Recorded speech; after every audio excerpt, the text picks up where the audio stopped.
नमस्कार मित्रों, नमः संस्कृताय।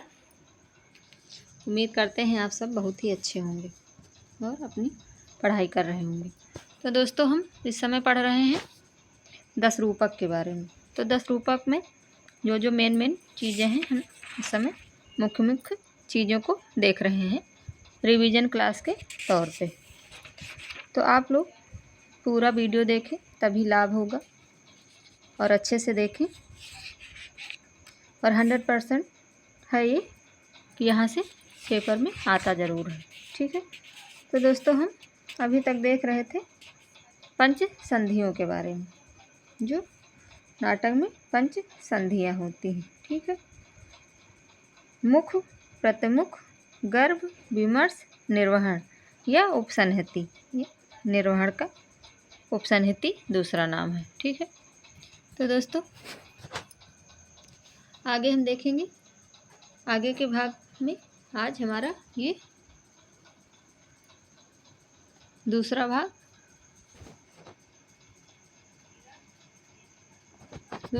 या तीसरा भाग है, ठीक है।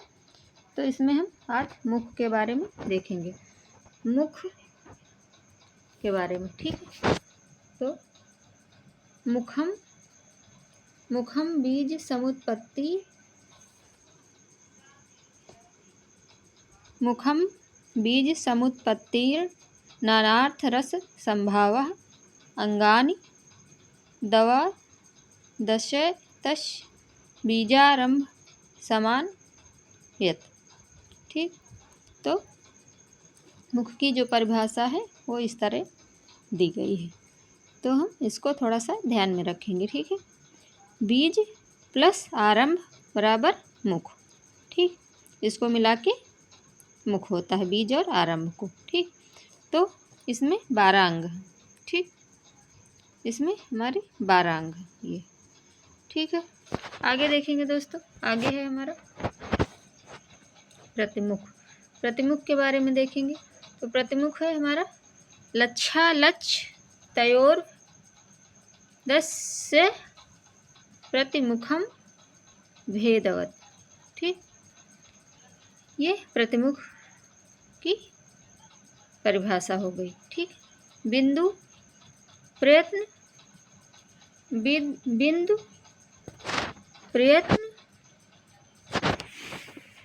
बिंदु प्रयत्न,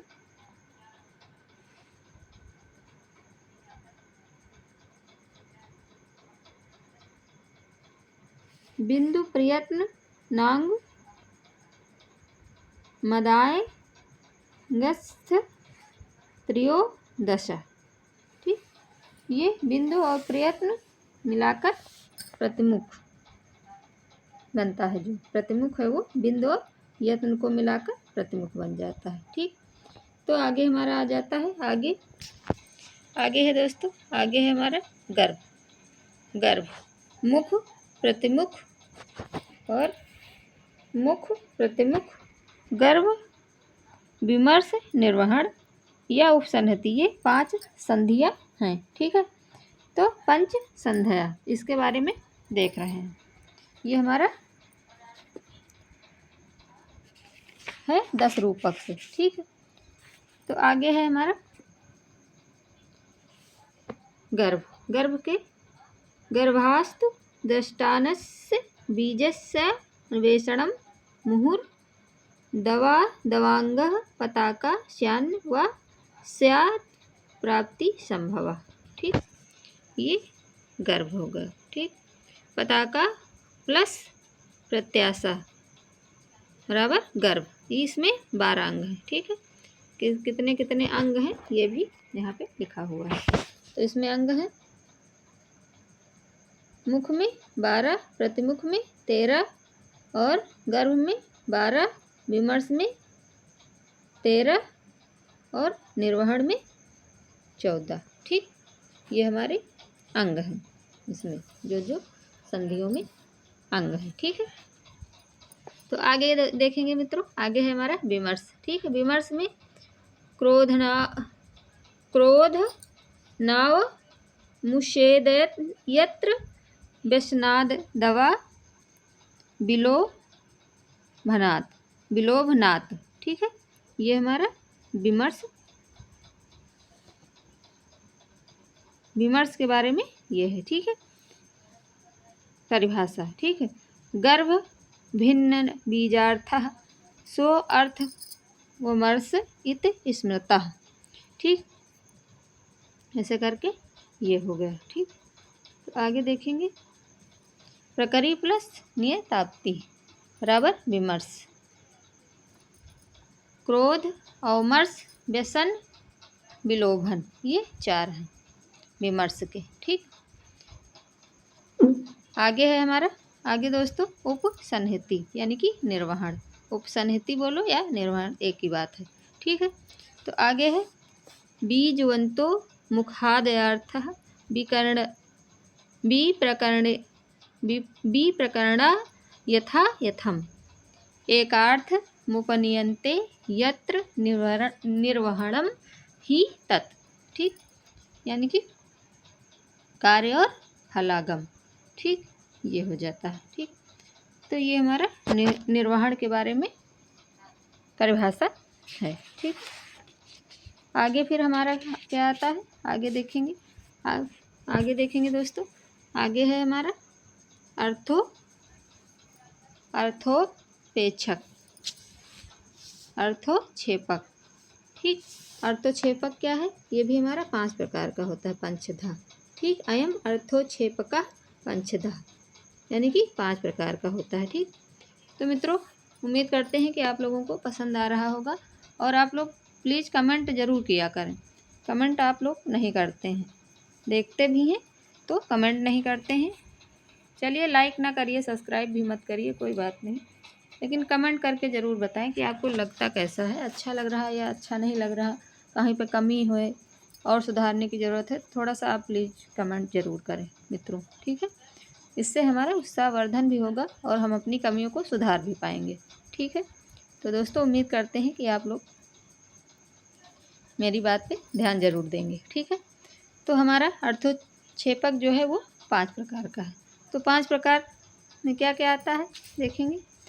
5 प्रकार में पहला हमारा है विषंभक, फिर चूलिका, फिर अंकस, फिर अंकावतार, फिर 5वां हमारा प्रवेशक। ये हमारे 5 अर्थोक्षेपक हैं। ठीक है, तो आगे है हमारा दोस्तों, आगे देखेंगे, आगे है कथा वस्तु या इतिवृत्ति। ठीक है, इतिवृत्ति, तो इसके 2 भाग हैं, दृश्य और श्रव्य। कथा वस्तु जो है या इतिवृत्ति जो है उसके दृश्य और श्रव्य 2 भाग हैं। ठीक है, नाटक की वह विषय वस्तु रस भावहीन है, केवल सूचित करने योग्य है, उसको जिस माध्यम से सूचित किया जाता है वह माध्यम अर्थोक्षेपक है। ठीक है, सब उम्मीद कर रहे हैं दोस्तों कि आप लोगों को समझ में आ रहा होगा। ठीक है, तो आगे देखेंगे, आगे है हमारा फर्स्ट नंबर पे विषंभक के बारे में, जो हमारा 5 प्रकार का है उसमें विषंभक के बारे में। तो विषंभक के बारे में क्या है, विषंभक के बारे में है वृत्तवार्ते माणानां कथां सानानां निदर्शकः संक्षेपार्थ वस्तु विषंभव मध्यपात्र प्रयोजित। ठीक, मध्यपात्र प्रयोजित। ठीक, हमारा जो विषंभक है वो मध्यपात्र है। ठीक, आगे देखेंगे भूतकाल और भविष्यकाल की कथा का सूचक या माध्यम श्रेणी का जो पात्र होता है विषंभक हमारा, वो सूचना देता है, उसे ही विषंभक कहा जाता है। ठीक, जो भूतकाल और भविष्यकाल दोनों का कथा की सूचना दे, सूचक बने, माध्यम श्रेणी का पात्र होता है जो, वही विषंभक कहलाता है। ठीक, ये थोड़ा सा ध्यान रखना। ठीक, तो आगे देखेंगे दोस्तों, आगे हमारा क्या आता है, आगे है दूसरा नंबर चूलिका। चूलिका के बारे में क्या है, अंतर्वर्जनिका संस्थाइस चूलिकार्थ स्थ सूचना।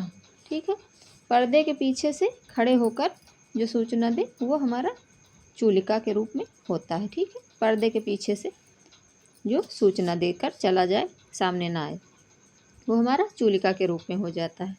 ठीक है दोस्तों, तो थोड़ा सा हम यहाँ ध्यान देंगे और आगे देखेंगे। आगे है हमारा अंकस्याम, यानी कि तीसरा नंबर आ जाता है अंक के बारे में, अंकस। ठीक, तो अंकात पात्रैर रंकास्यम छिन्ना अंकसार्थ सूचनात्। ठीक, जो अंत में यदि कोई पात्र आकर, यानी कि अंत में जब समाप्त होने लगे तब कोई पात्र आकर जो सूचना देता है वो हमारा अंकस कहलाता है। ठीक है, ये देखेंगे। ठीक है, तो आगे देखेंगे दोस्तों। आगे है हमारा, आगे थोड़ा सा दोस्तों उम्मीद करते हैं कि आप लोगों को पसंद आ रहा होगा। तो यदि पसंद आ रहा है तो दोस्तों प्लीज़ कमेंट ज़रूर आप लोग करें। ठीक है, लाइक सब्सक्राइब ना करें, लेकिन कमेंट ज़रूर करें। सब्सक्राइब करेंगे तो आपको और अच्छी चीज़ों जब आएंगी तो जानकारी हो जाएगी, और सब्सक्राइब नहीं करेंगे तो आप लोगों को पता नहीं चल पाएगा। ठीक है, आगे है हमारा चौथा है अंकावतार। चौथा है अंकावतार। अंकावतार में क्या है? अंकावतार तुरंग आ जाना, यानी कि तुरंत आ जाना, अंकावतार। अंका अवतारस्तु अंकाते पातो अंकस्य विभागतः। ठीक, यानी कि पहले अंक पूर्ण रूप से समाप्ति हुए बिना ही अग्रिम नए अंक आ जाना। ठीक, पहले बिना समाप्त हुए ही पहले ही नए अंक आ जाना, अंकावतार। ठीक, आगे देखेंगे दोस्तों। हमारा पांचवा और लास्ट क्या है इसमें? अर्थोक्षेपक में अर्थोक्षेपक हमारे 5 प्रकार के हैं, तो उसमें लास्ट वाला है हमारा पांचवा क्या है? पांचवा है हमारा प्रवेशक। ठीक है, तो प्रवेशक के बारे में देखेंगे दोस्तों। प्रवेशक के बारे में देखेंगे। तद वदे अनुदंतो प्रत्याह नीच पात्रयोजितः प्रवेशो अंककारवस्यन्तः शेषार्थस्यो सूचकः। ठीक, ये हमारा प्रवेशक के बारे में कहा गया है। ठीक है, ये इस प्रकार प्रवेशक की परिभाषा है। ठीक है, जो आगे है फिर मित्रों, आगे है हमारा भूत व भविष्य की जानकारी जो हमारा प्रवेशक है वो भूत और भविष्य की जानकारी देता है। ठीक है, जो नीच पात्र के रूप में होता है, और शेषार्थ सूचना वही देता है। जो शेष भी सूचनाएं होती हैं वो हमारा प्रवेशक ही देता है। तो दोस्तों आज हमने देखा अर्थोक्षेपक के बारे में। अर्थोक्षेपक कितने प्रकार का होता है? तो 5 प्रकार का होता है। तो सॉरी दोस्तों, 5 प्रकार का होता है। इसके बारे में आज हमने अच्छे से देखा। ठीक है, और दोस्तों आप लोगों को जो भी आगे लगता हो कि हमें इस बारे में जानकारी होनी चाहिए या पढ़ना चाहिए, तो प्लीज़ कमेंट ज़रूर करें। ठीक है, और दोस्तों उम्मीद करते हैं कि आप लोगों को ये पसंद आया होगा। और तो बस मित्रों, आप आगे की तैयारी में जुटे रहिए, लगे रहिए, मस्त रहिए, व्यस्त रहिए, स्वस्थ भी रहिए। स्वस्थ रहना भी बहुत ज़रूरी है। तो मित्रों, नमः संस्कृताय। धन्यवाद।